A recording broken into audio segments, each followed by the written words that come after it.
Assalamualaikum warahmatullahi wabarakatuh. Innal hamdalillah nahmaduhu wa nasta'inuhu wa nastaghfiruh wa na'udzu billahi min shururi anfusina wa min sayyiati a'malina. May yahdihillahu fala mudilla lahu wa may yudlil fala hadiya lahu. Ashhadu an la ilaha illallah wahdahu la syarika lah wa ashhadu anna Muhammadan abduhu wa rasuluh. Wassalatu wassalamu ala nabiyyina Muhammadin wa ala alihi wa sahabatihi wa man tabi'ahum bi ihsanin ila yaumiddin. Amma ba'd. Ibu-ibu yang semoga senantiasa dirahmati oleh Allah Subhanahu wa taala.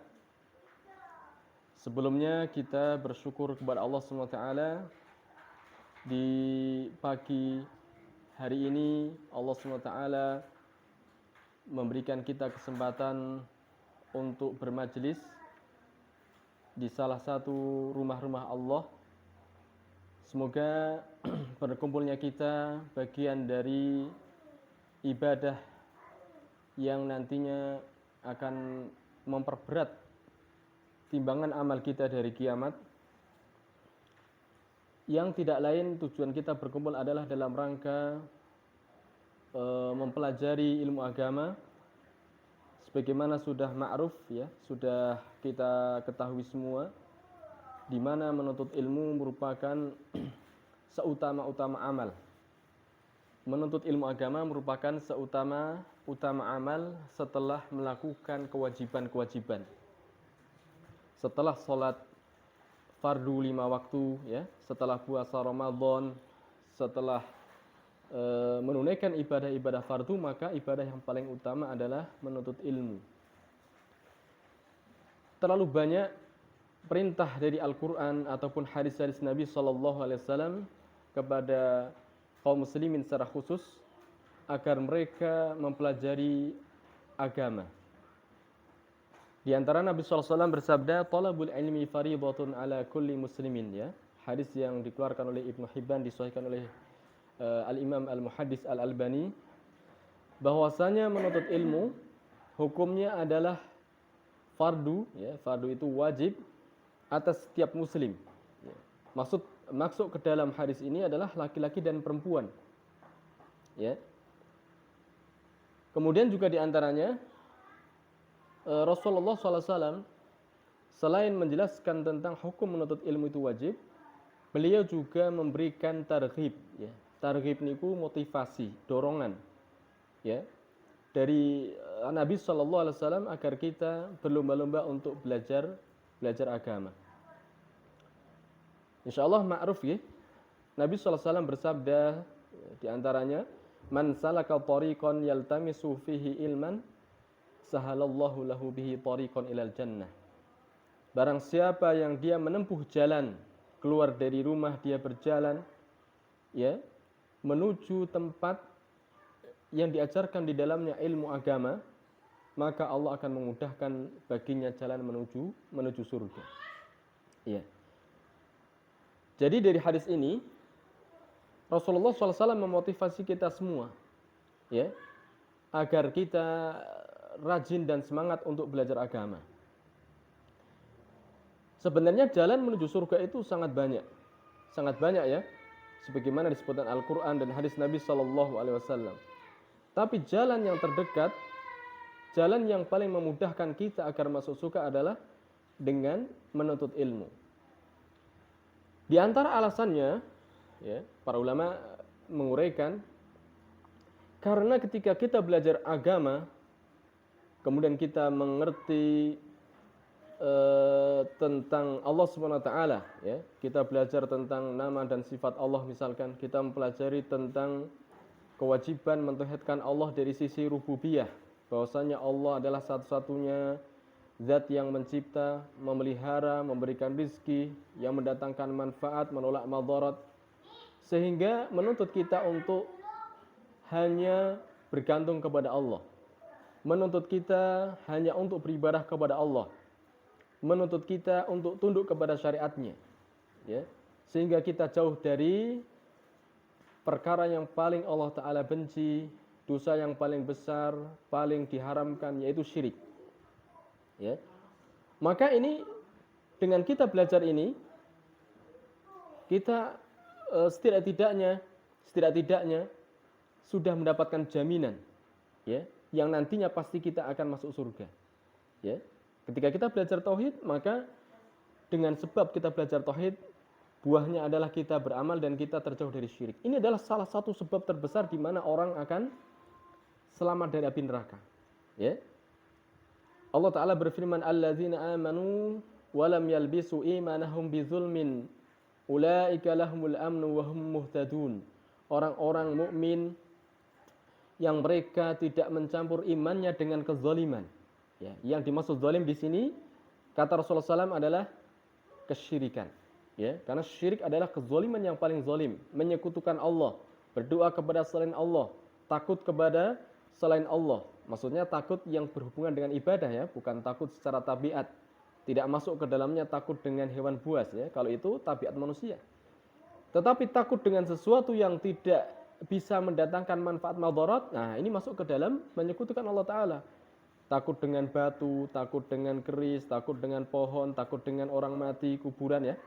Nah, itu bisa merusak ketauhidan kita kepada Allah Subhanahu wa Ta'ala. Bagi mereka yang tidak mencampur aduk antara iman dan syirik, Allah katakan ulaika lahumul amnu. Orang ini pasti aman. Yang dimaksud kata para ulama, nanti dia akan selamat dari api neraka. Ya, akan selamat dari api neraka. Dan Allah melanjutkan kalimatnya, ulaika lahumul amnu wa hum muhtadun. Dan merekalah orang yang mendapatkan petunjuk oleh Allah Subhanahu wa Ta'ala. Ya. Ibu-ibu yang semoga Allah Ta'ala senantiasa merahmati semuanya. Kegiatan kita yang insya Allah kita agendakan, kita rutinkan setiap Ahad, ya, sepekan sekali. Ini berangkat dari dorongan teman-teman dan karena keprihatinan kita terhadap saudari-saudari muslimah, di mana mereka adalah syaqaiqur rijal, kata Rasulullah SAW. Mereka adalah saudara kandung laki-laki. Artinya ibu-ibu pun punya hak yang sama dengan laki-laki dari sisi agama, ya, dan sebagian dunia juga, ya. Artinya ketika laki-laki diperintahkan untuk mentauhidkan Allah, maka wanita pun sama diperintahkan untuk mentauhidkan Allah. Ketika laki-laki diperintahkan untuk sholat, maka para wanita pun sama diperintahkan untuk sholat. Ketika para wanita diperintahkan untuk berpuasa, laki-laki pun sama. Ya, artinya mereka itu memiliki hukum yang sama dengan laki-laki. Dan mereka pun memiliki hak yang sama ketika mereka mentauhidkan Allah, mengikuti syarat Nabi SAW. Apa hak mereka? Yaitu masuk ke dalam surga. Bersanding dengan Allah SWT, berkumpul dengan orang-orang soleh di atas berbagai macam kenikmatan yang tidak bisa dilihat oleh mata, yang tidak bisa didengar oleh telinga, yang tidak bisa dirasa oleh hati kita.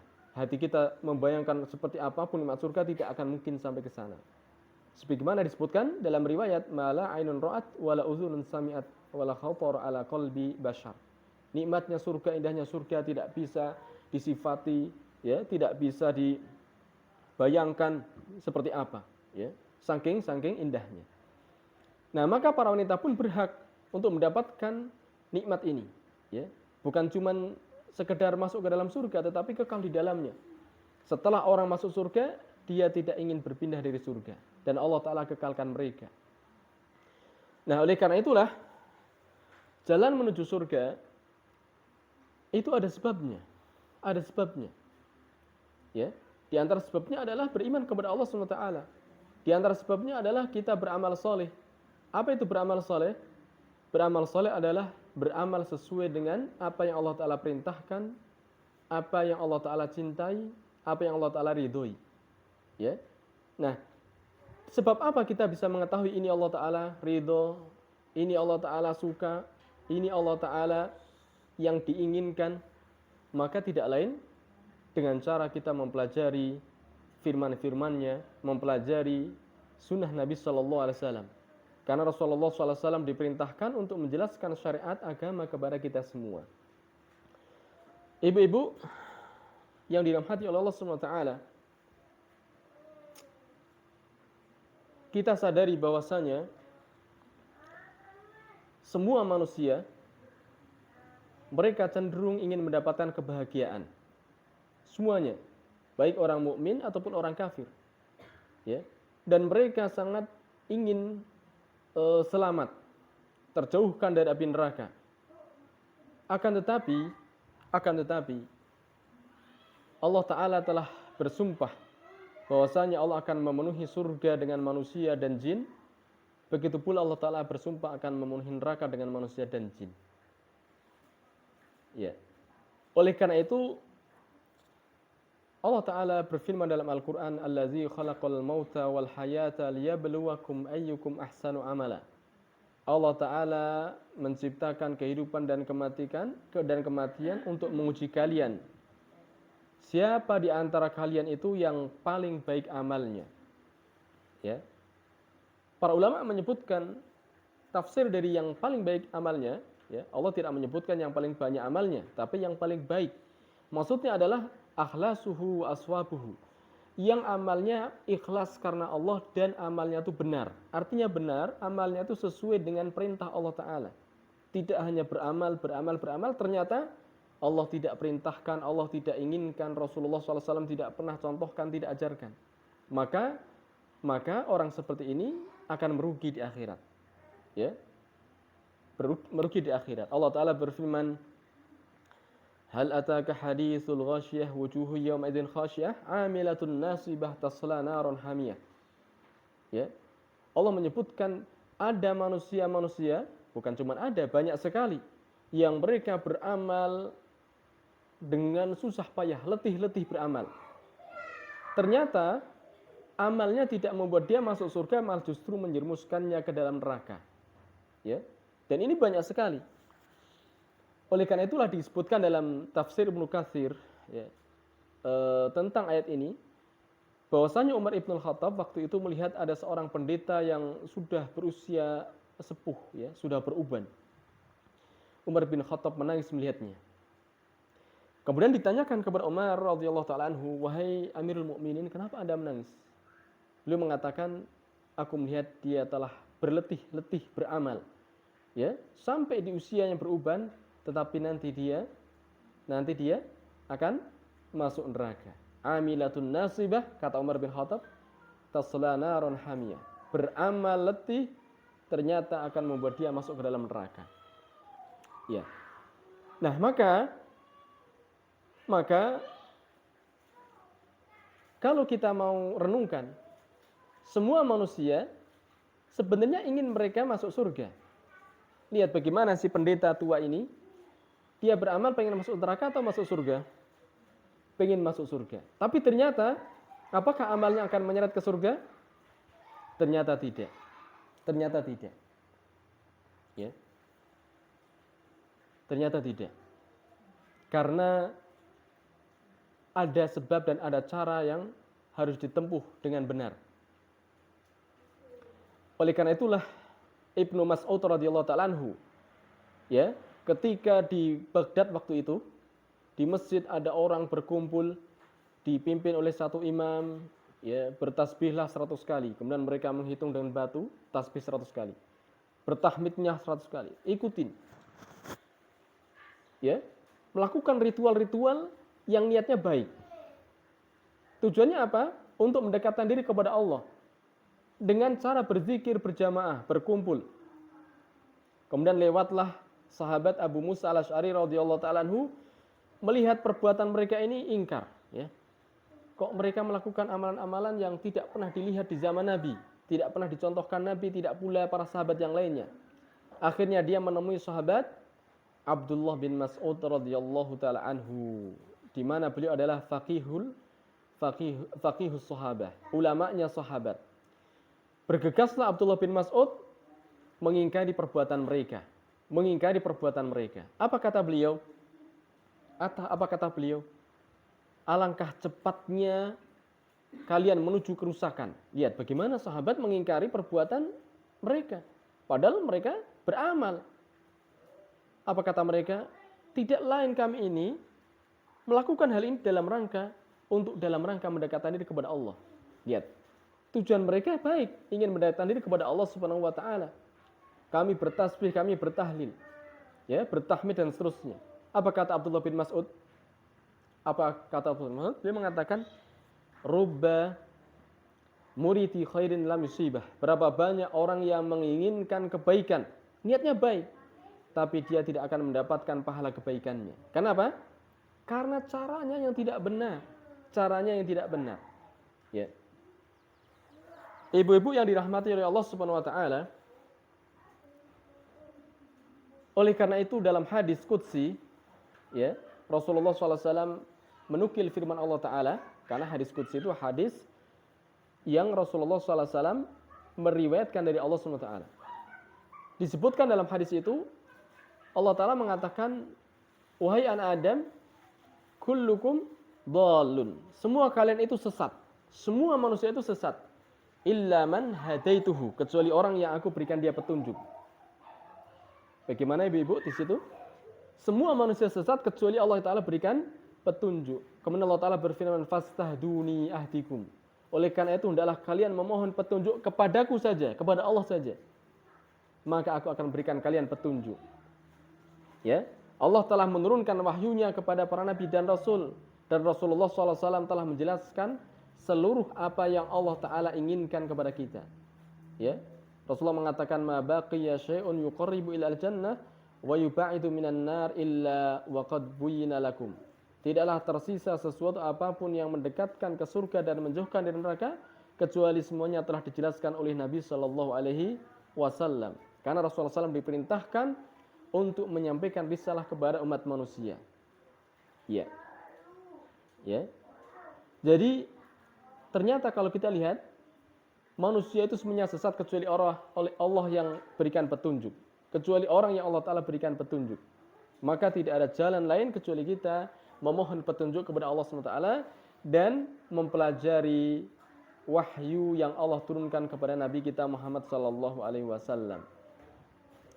Ibu-ibu yang dirahmati oleh Allah Subhanahu wa taala, oleh karena itulah Allah Ta'ala berfirman, "Wa'tasimu bihablillahi jami'a wa la tafarraqu." Wahai manusia, hendaklah kalian itu berpegang kepada tali Allah. Tali Allah itu apa kira-kira ibu-ibu?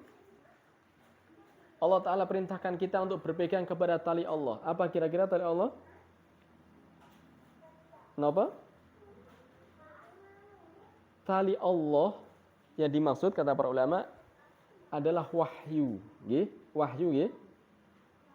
Allah turunkan wahyu itu kepada Nabi Shallallahu Alaihi Wasallam dan Nabi Shallallahu Alaihi Wasallam menyampaikan kepada kita. Rasulullah SAW diberikan wewenang untuk menjelaskan makna wahyu itu kepada kita. Oleh karena itulah para ulama menyebutkan bahwasanya tali Allah adalah wahyu, dan wahyu itu onten kali. Yang pertama ada wahyu yang al-matlu yang kita baca ketika sholat kita membacanya.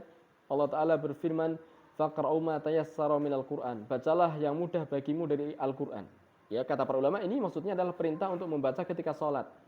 Begitu kita takbiratul ihram, kemudian membaca doa istiftah, kita membaca surat Al-Fatihah. Setelah surat Al-Fatihah kita membaca apa? Surat yang kita sanggup, yang kita hafal. Nah, ini yang disebut dengan wahyu al-matlu, wahyu yang diperintahkan untuk dirutinkan dibaca. Bahkan setiap huruf yang kita baca, sebagaimana dalam hadis Rasulullah mengatakan, "Man qara'a harfan min kitabillahi lahu bihasanah wal hasanatu bi asyri amsalihha." Barang siapa yang membaca satu huruf saja dari kitabullah, dari Al-Qur'an, maka dia akan mendapatkan kebaikan, dan kebaikan itu akan dilipatkan sampai 10 kali kebaikan. Rasulullah mengatakan, "La aqulu alif lam mim harfun wahid, walakin alifun harfun, walamun harfun, wa mimun harfun." Nabi SAW mengatakan, aku tidak katakan alif lam mim satu huruf, tetapi alif satu huruf, lam satu huruf, mim satu huruf. Berarti alif lam mim ada 3 huruf dan dikalikan 10 kebaikan, menjadi 30 kebaikan. Nah, inilah yang disebut dengan wahyu yang al-matru. Wahyu yang kita perintahkan untuk senantiasa menghafal, membaca, ya. Setiap hurufnya bernilai kebaikan. Kemudian wahyu yang kedua adalah ghairul matlu, wahyu yang tidak ada nilai pahala secara khusus ketika kita membacanya. Apa itu? Yaitu hadis. Hadis Nabi Shallallahu Alaihi Wasallam. Kedua-duanya adalah wahyu. Kita disuruh berpegang pada Al-Quran dan hadis. Allah Ta'ala perintahkan berpeganglah kepada wahyu Allah, kepada tali Allah, maksudnya Al-Quran dan hadis Nabi Shallallahu Alaihi Wasallam. Ya, Rasulullah SAW bersabda, "Ala inni utitul Qur'ana wa mithlahu ma'ahu." Ketahuilah, sesungguhnya Allah Ta'ala telah memberikan kepadaku Al-Quran dan yang semisal dengan Al-Quran. Apa yang dimaksud? Hadis. Yang dimaksud adalah hadis. Ya, makanya Allah Ta'ala berfirman, "Inna anzalna ilaika dzikra litubayyina lin-nas ma nuzzila ilaihim." Sesungguhnya kami turunkan kepada engkau wahai Nabi sallallahu alaihi wasallam az-dzikra. Az-dzikra di sini kata para ulama tafsir adalah ilmu. Maksudnya adalah hadis. Maksudnya adalah hadis. Untuk apa hadis itu diturunkan? Litubayyina lin-nas, agar engkau menjelaskan kepada manusia Al-Qur'an yang telah Allah turunkan kepada mereka. Misal ketika Allah Ta'ala perintahkan aqimus shalah, tegakkanlah shalah.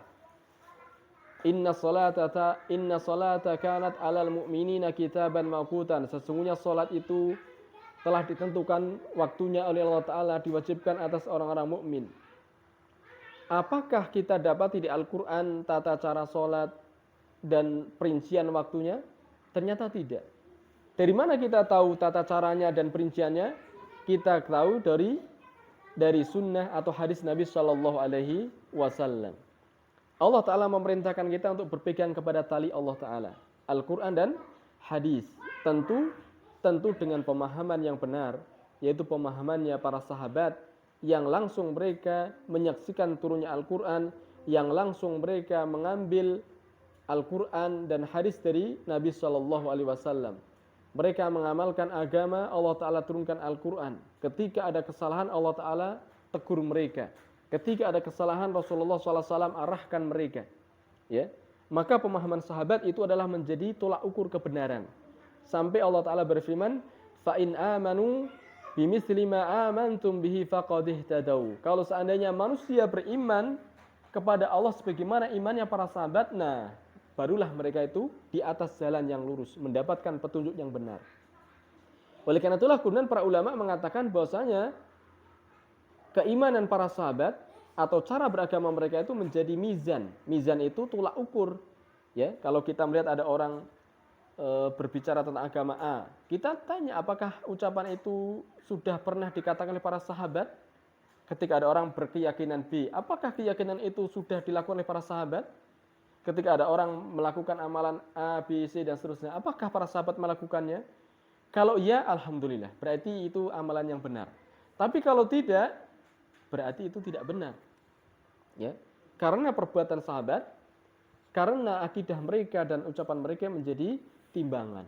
Oleh karena itulah, para ulama, diantaranya Imam Syafi'i, diantaranya juga Al-Imam Ibnu Katsir, mengatakan, "Lau kana khairan la sabaquna ilaih." Seandainya amalan itu baik, tentulah para sahabat telah mendahulinya. Ya, tentulah mereka telah mendahulinya. Karena Islam telah sempurna ketika mereka masih hidup. Ya, Islam telah sempurna ketika mereka masih hidup. Turun ayat al-yauma akmaltu lakum dinakum wa atmamtu alaikum ni'mati wa raditu lakumul Islam madina. Pada hari ini aku telah sempurnakan agama kalian, telah sempurnakan nikmatku untuk kalian. Aku ridho Islam sebagai agama untuk kalian. Kapan itu turun? Yaitu sebelum Rasulullah SAW wafat, ya, dalam beberapa waktu, ya, sudah dekat dengan masa-masa wafatnya Nabi Shallallahu Alaihi Wasallam.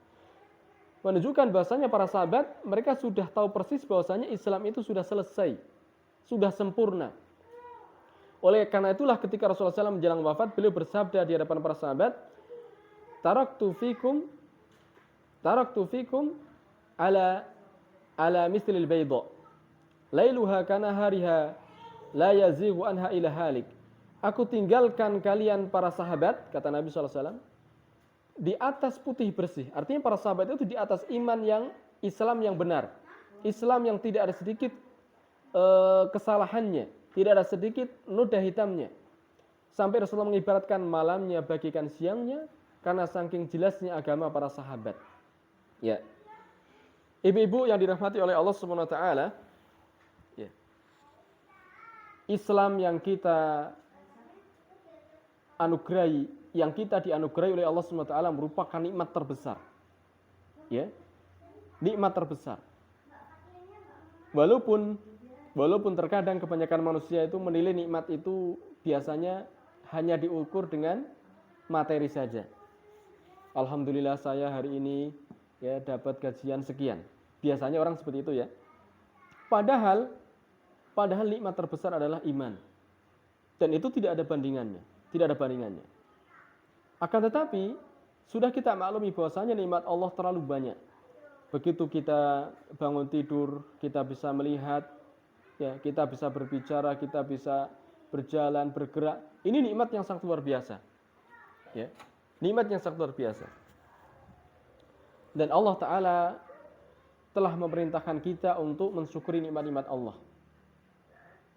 Walaupun di sana Allah Ta'ala menyebutkan wa qalilun min ibadiyas syakur. Sedikit di antara hamba-hamba Allah yang bersyukur, banyaknya kufur dengan nikmat Allah. Ya, begitu bangun, berapa banyak orang yang langsung membaca alhamdulillah? Coba ibu-ibu kalau kita renungkan ya, orang bangun tidur, berapa banyak yang membaca alhamdulillah? Sedikit ya? Sedikit. Ya, sedikit. Padahal Nabi SAW mengajarkan kita ketika bangun tidur kita baca alhamdulillah allazi ahyana ba'dama amatana wa ilaihin nusyur. Segala puji milik Allah yang telah menghidupkanku setelah tadinya aku tertidur seperti mati ya. Dan nanti akan dikembalikan kepada Allah Subhanahu wa taala. Ya. Dan Allah Ta'ala telah menyebutkan wa in ta'udu ni'matallahi la tuhsuha. Kalau kalian berusaha untuk menghitung nikmat Allah, coba dari pagi.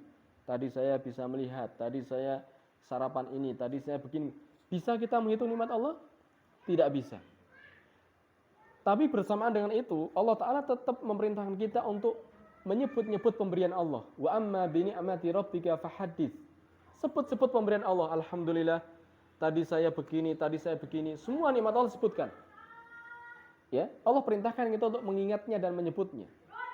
Kata para ulama, semisal Al-Imam Abdurrahman As-Sa'di, apa hikmah dari Allah Ta'ala memerintahkan kita untuk menyebut-nyebut nikmatnya? Di antaranya adalah agar kita mensyukuri yang memberikan nikmat. Ya, kita ingat, oh Allah Ta'ala berikan saya kesehatan, alhamdulillah ya Allah. Tetapi di antara nikmat sekian banyak itu, yang terbesar adalah nikmat Islam. Ya, tetapi yang paling mengherankan, kita yang diberikan nikmat serasa tidak ada nikmat. Gini apa badan? Biasa-biasa saja, ya.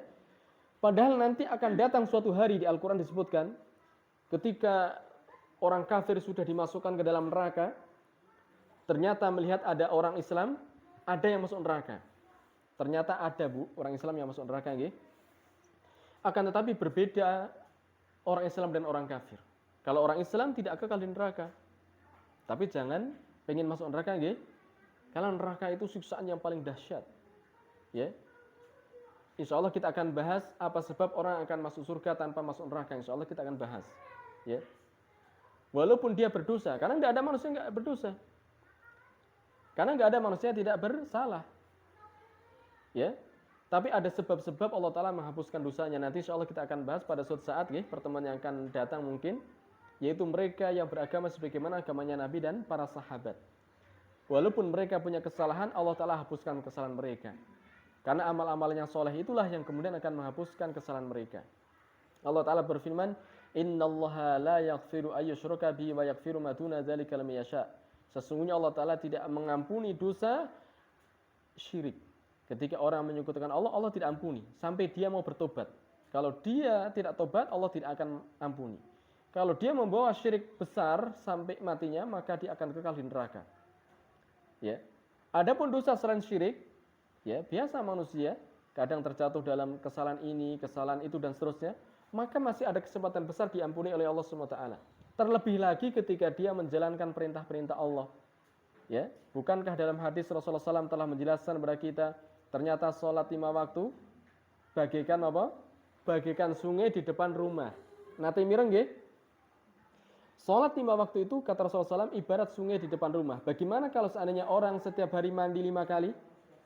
Masih menyisakan kotoran apa mboten? Boten. Nah, itu diantara faedah kalau kita mengikuti sunnah Nabi Shallallahu Alaihi Wasallam. Kita sholat 5 waktu, cara wudhunya kita seperti Nabi, cara sholatnya seperti Nabi, ya, bacaannya, rukuknya, sujudnya, semuanya ngikutin seperti Nabi, maka sholat ini akan menghapuskan kesalahan-kesalahan kita, ya, yang insya Allah harapan besar kita akan diampuni oleh Allah Subhanahu Wa Taala. Nah, di waktu itu ketika orang kafir melihat ada orang muslim ternyata masuk neraka, orang kafir mengatakan apa? Ternyata iman kalian tidak bermanfaat untuk kalian. Jadi orang kafir ngejek waktu itu ya. Ketika orang kafir berbicara seperti itu, Allah Ta'ala dengar. Kemudian Allah Ta'ala dalam Sahih Muslim, disebutkan dalam Sahih Muslim, Allah angkat semua orang-orang yang di hatinya masih ada iman, walaupun seberat napa? Zarrah. Zarrah niku sebiji atom. Atom niku alit napa ageng? Alit. Walaupun imannya sedikit, kalau masih ada imannya, dia tidak akan kekal di neraka, akan diangkat. Nah, ketika orang kafir melihat orang muslim sudah tidak ada di neraka, semuanya diangkat karena masih punya iman, akhirnya orang kafir berkata, ya laita rubbama yawaddul ladzina kafaru law kanu muslimin, kata Allah. Orang kafir sangat berandai-andai seandainya ketika di dunia mereka termasuk orang muslim. Ya, alangkah bahagianya menjadi seorang muslim. Mungkin hari ini menurut kita ini cerita ya. Ini kok cerita. Tapi ini Al-Quran dan nanti akan datang suatu masa yang kita sedang berkumpul ini adalah cerita dari kita. Sekarang kita menceritakan surga, menceritakan neraka, nanti akan datang suatu zaman kita akan bercerita tentang di dunia. Ya. Di surga Allah Ta'ala menceritakan orang-orang mukmin. Satu dengan yang lainnya saling berhadapan, saling ngobrol. Di surga ini ya. Mereka saling bertanya, kok kamu bisa masuk surga ini gimana? Disebutkan dalam Al-Quran surat apa Mas Yusuf? Surat An-Najm, surat apa ya? Surat Iqtarabatis Saah ya. Surat Al-Qamar. Ya. Mereka saling ngobrol, waqalu inna kunna qablu fi ahlina musyfikin. Kok kamu bisa masuk surga, kenapa? Menjawab yang satunya, kami itu ketika di dunia, menceritakan hari ini, menceritakan kehidupan kita di dunia. Dahulu kami ketika di dunia itu kami senantiasa takut kepada Allah. Begitu datang ada azan, langsung dia sholat. Ya. Ketika datang bulan Ramadan, dia langsung bersegera berpuasa. Ketika ada perintah untuk menunaikan zakat, dia zakat. Takut kepada Allah SWT ketika di dunia. Maka famannallahu alaina wa waqana adzabas samum. Maka hari ini Allah Ta'ala menjaga kami, menyelamatkan kami, memasukkan kami dalam surga dan menjauhkan kami dari azab yang membinasakan, yang membakar. Ternyata di surga Allah Ta'ala ceritakan nanti, ya, ini orang mukmin dulu ngobrol seperti ini di dunia. Sebagian lagi mengatakan inna kunna min qablu, inna kunna, apa itu di ayatnya? Masih ingat ayat itu? Ya. Allah Ta'ala menyebutkan kisah mereka ngobrolnya ya, teng akhirat mangke. Kami itu dahulu di dunia senantiasa beribadah kepada Allah. Ya. Dan Allah itu ternyata Barrur Rahim, zat yang sangat baik dan penyayang. Ya. Allah Ta'ala baik, balas seluruh amal-amal kita. Jadi jenengan jangan merasa merugi beribadah. Sholat lagi capek. Enggak. Karena memang inilah tempat kita beramal. Dan Allah Ta'ala itu sangat baik. Jenengan beramal sedikit, balasannya kados napa? Tidak bisa dibandingkan dengan balasan Allah. Nggih. Jenengan sholat sunnah qobliyah subuh ibu-ibu nggih. Rasulullah SAW ngendikane pripun? 2 rakaat sebelum subuh lebih baik daripada dunia seisinya. Saged nek kita kerja dari ya, dari mulai kecil sampai kita wafat ngumpul ke dunia sementen saged mboten? Ndak bisa nggih. Padahal 2 rakaat subuh. Tapi balasannya Allah Ta'ala melebihi daripada dunia seisinya. Belum itu amal-amal yang lainnya. Itu padahal sunnah, belum yang wajibnya, belum yang ini dan seterusnya. Allah Ta'ala maha baik dan Allah Ta'ala maha penyayang. Yang hari ini kita cerita tentang surga dan neraka, insya Allah besok kita akan bercerita tentang kehidupan dunia. Dulu saya berkumpul dengan Ibu Fulan yang solihah, kita berkumpul di majelis ilmu, ya kan? Insya Allah nanti tidak sia-sia. Ya. Bahkan perkumpulan kita seperti ini ibu-ibu, sebagaimana sabda Rasulullah SAW, majtama'a qaumun fi baitin min buyutillah, ya, tidaklah berkumpul suatu kaum di salah satu rumah-rumah Allah, yatluna kitab Allah, mereka membaca Al-Quran, membaca hadis-hadis Nabi, illa nazalat alaihimus sakinah, kecuali Allah akan turunkan padanya ketenangan. Ya, ketenangannya sebenarnya hatinya menjadi lapang, menjadi tenang. Kenapa? Karena dipenuhi dengan iman. Yang didengar Al-Qur'an, yang didengar adalah hadis Nabi. Ya, menjadi tenang. Kemudian hafat alaihimul malaikah, malaikat pun ikut berkumpul bersama mereka. Dan Allah Ta'ala akan menyebutkan nama-nama mereka di sisinya.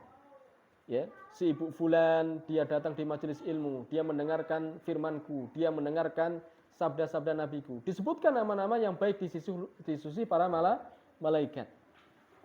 Dan ketika Allah Ta'ala sudah menentukan ajalnya si ibu fulan di si ibu fulan, ketika diutus malaikat maut untuk mengambil ruhnya, ya, di waktu itu ruhnya akan ditunggu oleh para malaikat rahmat.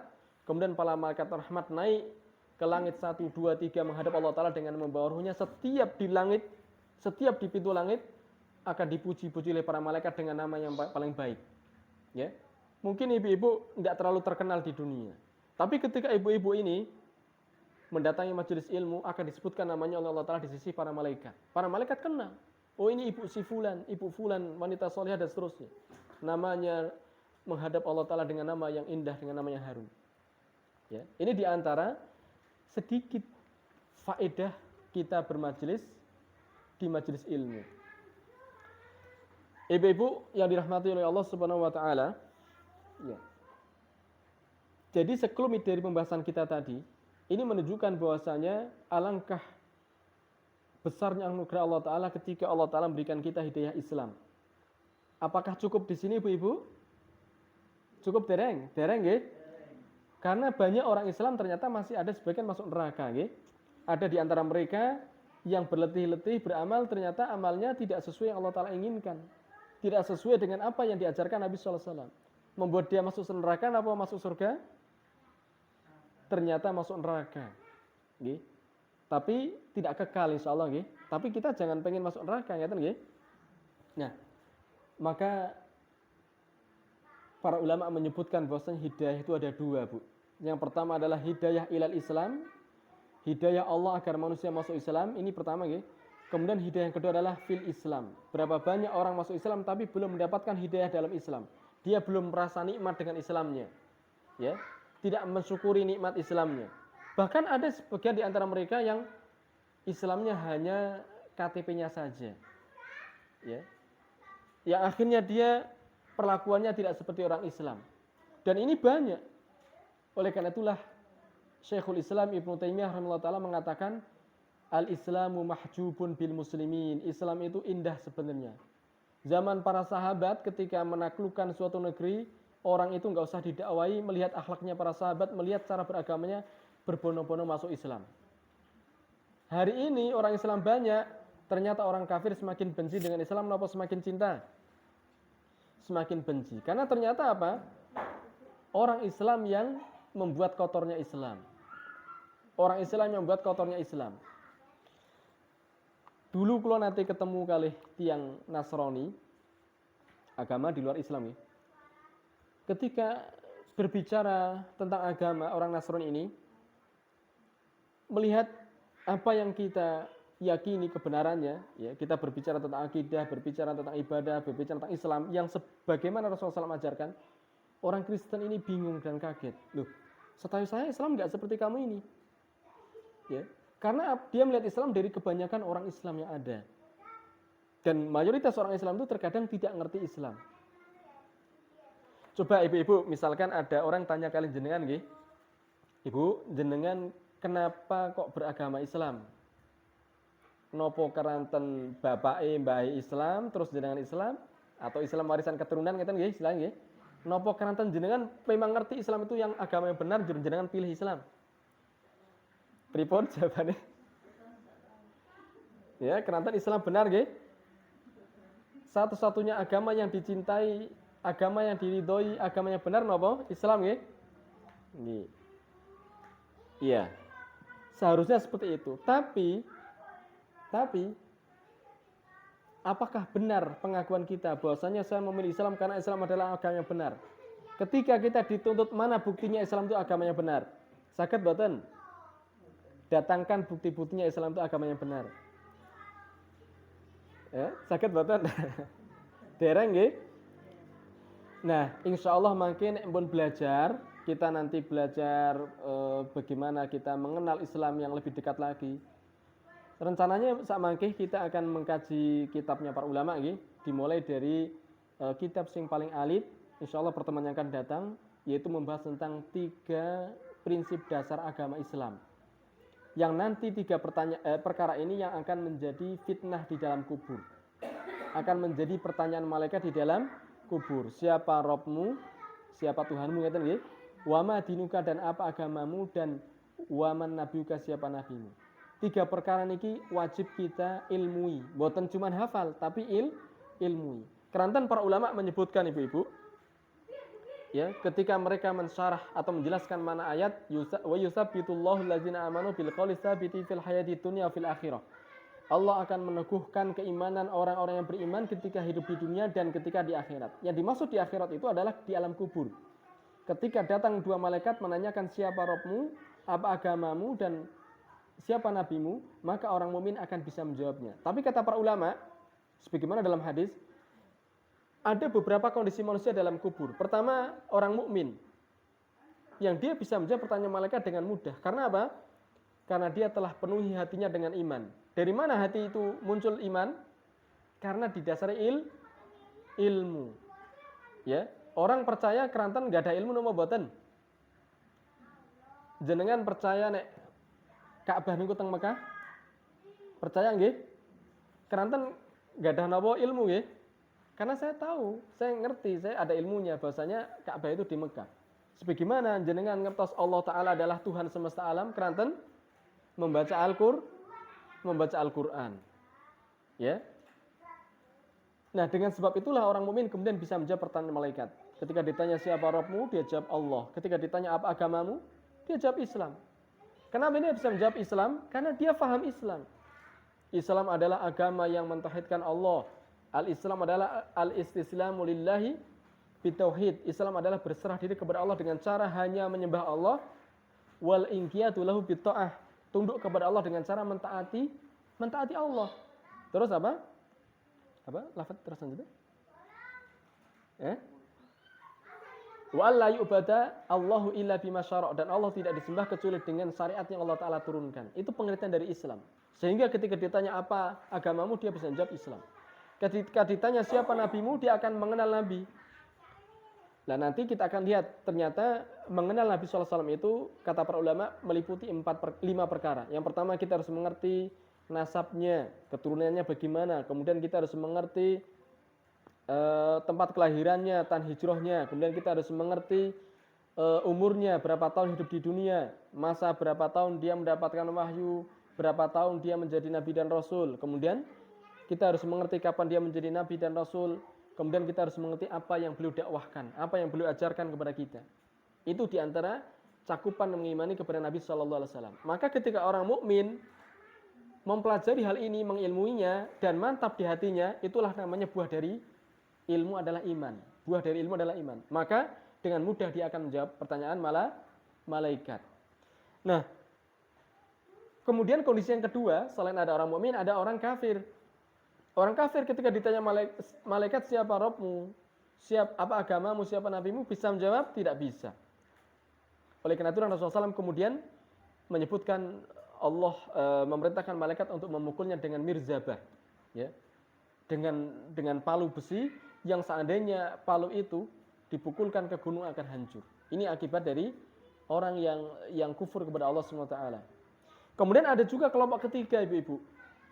Siapa mereka? Kata Allah, kata Nabi SAW, mereka adalah al-murtab, orang yang ragu-ragu lah niki. Jadi ada orang Islam, ada orang kafir, jelas nak kafir ya. Yang ketiga ada orang yang ragu-ragu. Ketika ditanya oleh malaikat siapa Rabbmu, apa agamamu, siapa nabimu, jawabannya pripun? Sami'tun nas yaquluna kadza wa kadza. Aku dengar orang bilang, ya ini kata orang begitu. Lah ini cara agamanya katanya dan katanya. Lah niki sing paling berbahaya. Orang seperti ini pun tidak selamat dalam azab kubur. Nggih. Nah, tujuan kita belajar agama itu adalah supaya kita bahagia di dunia dan di akhirat. Selamat di dunia dari akhirat. Insya Allah pertemuan yang akan datang, mugi-mugi Allah Ta'ala berikan kita umur yang panjang, Allah berikan kita taufik untuk tetap mendatangi majelis ilmu, bernilai pahala, bertambah pahala kita insya Allah. Dan pertemuan kita untuk saat ini sekedik mawon. Nggih. Mungkin ibu-ibu ajeng tanglet mboten? Wonten pertanyaan mboten? Mboten enten? Sak mangkin aja wonten pertanyaan mboten napa-napa kalih tanglet nggih. Biasanya nek pengajian-pengajian itu wonten waktu napa ustadznya mengajarkan materi ilmu terus nanti ada sebagian waktu untuk tanya jawab. Mangke bisa dengan menggunakan nek nyun sewu misalkan isin ajeng tanglet bisa beto tulisan nggih, beto buku ditulis mangke insyaallah bisa kita jawab. Cukup mawon nggih nek mboten wonten pertanyaan. Kita tutup dengan kafaratul majlis. Semoga Allah Ta'ala menjadikan amal kita amal yang soleh. Subhanakallahumma bihamdika asyhadu an la ilaha illa anta astaghfiruka wa atubu ilaik. Assalamualaikum warahmatullahi wabarakatuh.